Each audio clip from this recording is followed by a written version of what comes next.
Good day, everyone. How is everybody doing today? So, anyway, class, welcome to our class, Reading and Writing Skills lesson for grade 12. All right, so it's very fortunate that we can still meet each other even in a video conference. Okay, so how is everybody doing today? All right, very good. I'm glad to hear that everyone is doing well today.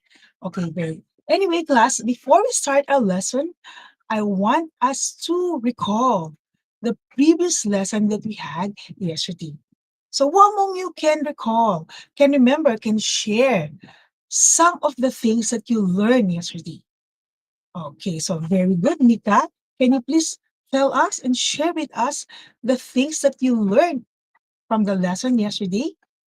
Okay, very good. So one of the things, according to Mika, she learned the difference between biography and an autobiography. Very good. So, okay, John, how do we define a biography?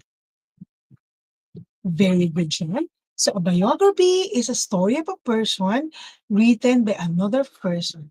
Very good. What about an autobiography? Okay, Myra. Okay, very good, Myra. An autobiography is a story of a person written by the person himself or herself. Good job. So, okay, so let us now proceed to our lesson.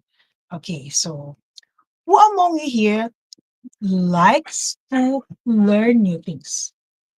Of course, everybody likes to learn new things. Our brain actually loves to learn new things. And what are these new things? Okay, new facts. And this new information, this is all given by the non-fiction books. Actually, non-fiction books is one of the provider of the new information that we can learn. So imagine class, non-fiction book present information like this. What can you say if the information is presented like this? Okay, of course, it's a little bit confusing, right? Yeah, it's confusing. But imagine if the new information is presented like this. Okay, so you might be asking yourselves the following questions. Where do I look? Where do I start?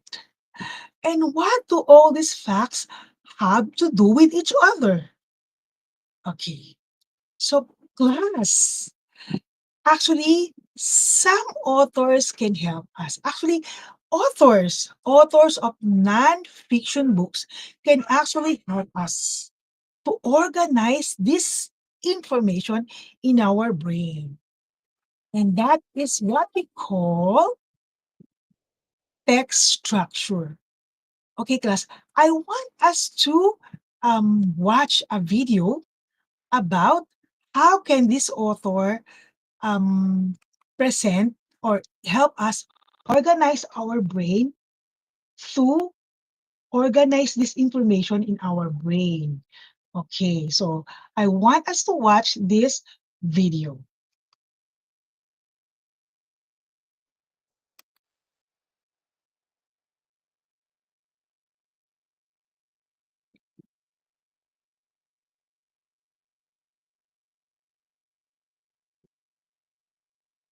Much like buildings, text, especially informational and nonfiction text, have to be structurally sound, or else they'll fall over. You feel me? Yeah, let's get it. Let's go! When you read informational text, you see the pattern and the way that it's written, oh yes. There are 5 main structures you can check. Find the structure and they get less complex.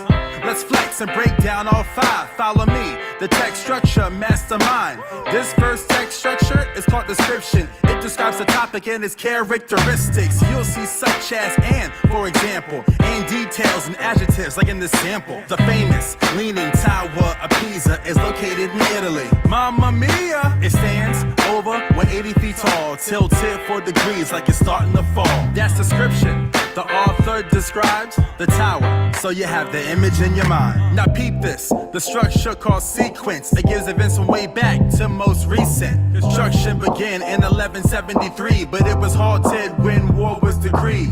Building stopped for a while, then resumes many years later in 1272. Sequence contains dates and the words next, then, before, first, second, and third. Cause and effect is another way to organize. It's when authors tell what happened and why. Soft soil made the tower settle unevenly. As a result, it leaned increasingly. Builders tried to balance it with more floors, but due to extra weight, it leans even more. Words like because, since, if, then, due to mean the cause and effect is coming right to you. In text, I find description, I find sequence, cause and effect.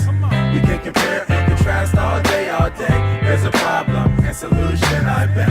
In text, I find description, I find sequence, cause and effect. We can compare and contrast all day, all day. There's a problem and solution, I bet. If you heard the hook, you already know there's two more text structures to go. Sometimes an author introduces a problem and then explains how somebody solved it. The tower leans more with each passing century. The tilt increased to more than 5 degrees. The people feared it would collapse into ruins. Now we know the problem. What's the solution? Earth was removed from under the monument, and weights were added to balance out the top of it. They corrected the lean at least a little bit. That's problem and solution, not a riddle, kid. Just look out for the words involved. Since question, problem, solution, and solve. I got another text you don't have to ask, and it's text structure, compare and contrast. It explains how things are different and the same with the words in bold I'm about to say.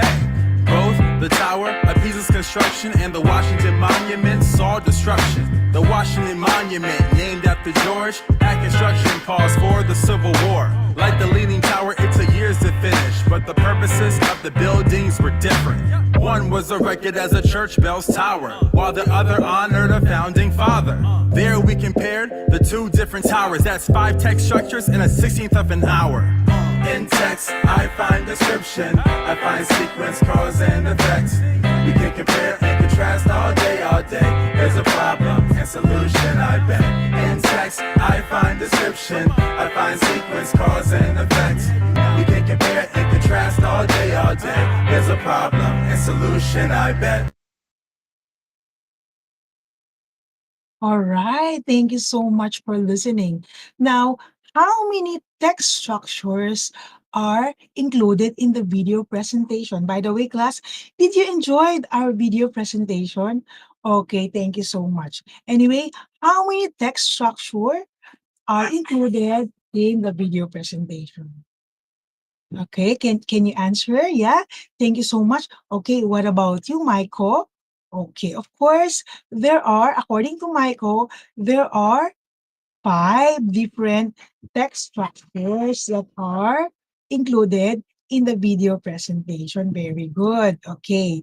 So what are the different text structure? Can you name one, please? All right. So what is the first one? Okay. Yeah, what about it? Okay. Okay. So according to Shaira, the first text structure that was included is according to her is okay. So the first one is um okay, description. Okay, so according to Myra, the first text structure is actually called description. Okay, so what is a description? Okay, what is a description? So a description the author present the following information. So of course, description, okay, describing things like in the information that was given a while ago. Okay, so these are the information. So what are these? 18th century. Okay, what about the next one? Okay, unique pipes. The other one is a natural cultural treasure. The other one is popular tourist spot. 900 Chubano. So remember, class, when you say description, it describes, it answers the question what, where, how many, how much, and where. So what is being this? What are the materials found in the information? They are what kind of materials? They are unique. Okay. And this is national cultural treasure. And how many? How many? 902. And when? It's 18th century old. Okay, very good. These are all description. Very good. Thank you so much. Okay. So anyway, we will continue our lesson. Thank you so much. Bye bye.